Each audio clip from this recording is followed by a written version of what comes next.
মেয়ে হয়ে জন্ম নিলে বেশি ফর্সা হতে হবে, চেহারা ভালো হতে হবে, বেশি মোটাও না আবার বেশি চিকনও না, একদম ফিট হতে হবে।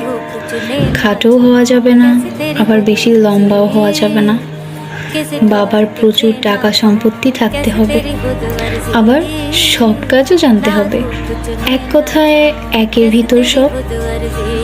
আর এখান থেকে কিছু কমতি হলেই মেয়ে হয়ে জন্ম নেওয়াটাই পাপ হয়ে যাবে। মোমের মতো গলে আবার শক্ত হতে হবে।